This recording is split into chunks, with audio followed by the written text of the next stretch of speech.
sing apa yang dikenal dengan al-farqu bainal ismi wal fi'l. Kita akan membahas tentang perbedaan antara isim dan fi'il. Ya, perbedaan antara isim dan fi'il. Kalau kita mengetahui artinya tentunya mudah. Bahwasanya kalau isim itu dia tidak terikat dengan waktu. Kemudian kalau fi'il dia terikat dengan waktu.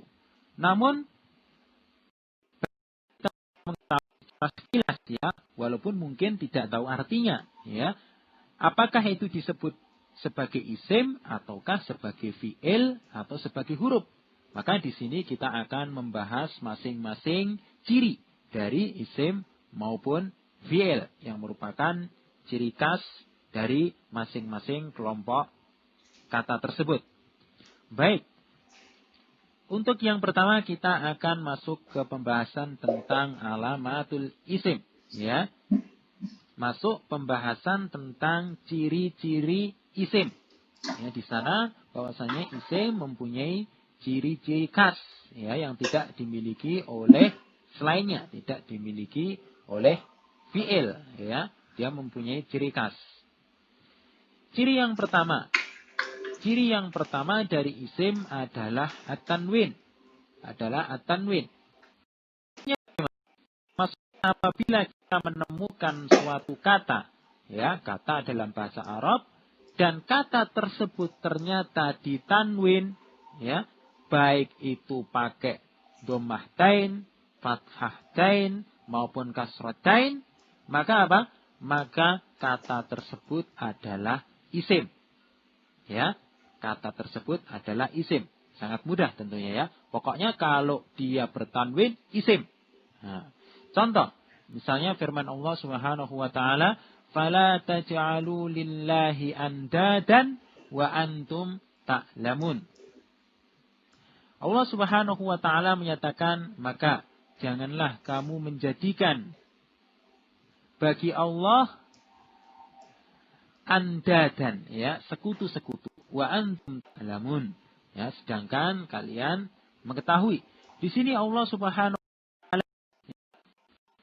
taala dalam firman-Nya menggunakan salah satu isim yaitu andadan, Kita perhatikan andadan di sini dia kita lihat harokat terakhirnya adalah tanwin. Kita perhatikan harokat terakhirnya adalah tanwin. Oleh karena itulah maka kita tidak ragu-ragu ya, kita tidak ragu lagi bahwasanya andadan di sini adalah isim. Ya, ini ciri yang pertama dari isim. Kemudian ciri yang kedua dari isim adalah al-khafdu. Apa itu? Maksudnya adalah kasrah. Sehingga apabila kita menemukan suatu kata dan dia harokat terakhirnya adalah kasrah, ya, maka itu isim. Ya, sebagai contoh misalnya firman Allah Subhanahu wa taala dalam surat Al-Fatihah, ya. Bismillahirrahmanirrahim. Ya, bismillahirrahmanirrahim. Di sini kita perhatikan ya kata ism, ya, bismi. Nah, memnya di kasrah. Maka di sini kita tahu bahwasanya ism di sini ya, dia adalah isim. Demikian pula kita perhatikan lafdzul jalalah Allah ya, Allahi. Nah, dia juga harokat terakhirnya di kasrah, maka dia juga isim. Kemudian Ar-Rahmani ya, Ar-Rahmani. Kita lihat dia juga mempunyai harokat akhir kasrah, maka dia juga termasuk isim. Kemudian Ar-Rahimi ya, dia juga berharokat akhir kasrah, itu pada huruf mim dia berharokat kasrah. Ar-Rahimi, maka kita katakan bahwasanya ism ataupun lafzul jalalah Allah maupun Ar-Rahman maupun Ar-Rahim dia merupakan isim. Karena apa? Karena harokat terakhirnya kasrah atau merupakan tanda isim yang kedua yaitu khafat ya, khafat. Baik. Sekarang untuk ciri yang ketiga. Untuk ciri yang ketiga dari isim. Yaitu al-alifu wal-lam. Ya, al-alifu wal-lam. Maksudnya apa? Maksudnya apabila kita menemukan suatu kata, ya, kita menemukan suatu kata dan ternyata kata tersebut bergandengan dengan alif dan lam pada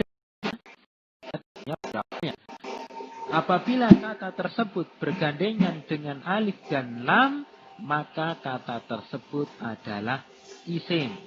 Kita perhatikan, misalnya contoh dari firman Allah Subhanahu wa taala, "Dzalikal kitabu la raiba fih."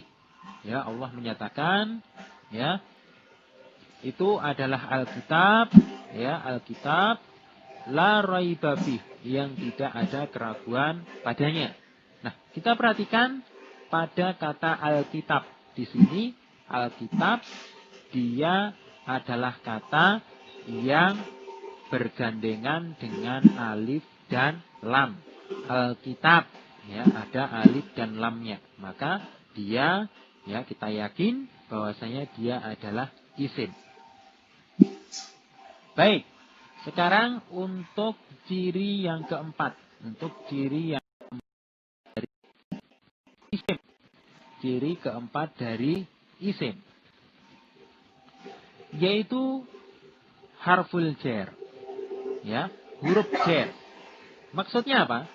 Maksudnya apabila ada suatu kata dan dia didahului dengan salah satu dari huruf-huruf jar, dan kita telah menghafal apa saja yang termasuk dari huruf-huruf jar pada pertemuan yang pertama. Ya, sehingga apabila ada suatu kata dia didahului dengan salah satu dari huruf-huruf jar, maka kata tersebut adalah isim. Ya, kata tersebut adalah isim. Sebagai contoh, misalnya firman Allah Subhanahu wa taala, "Wala talbisu al-haqqa bil batil." Ya, Allah nyatakan, dan janganlah kamu antara al-haq, ya, dengan al-batil. Di sini kita perhatikan al-batil dia didahului dengan huruf jar bi, ya. Bi merupakan salah satu huruf jar. Sehingga al-batil, ya, di sini dia kita katakan sebagai isim karena didahului dengan huruf jar yaitu bi.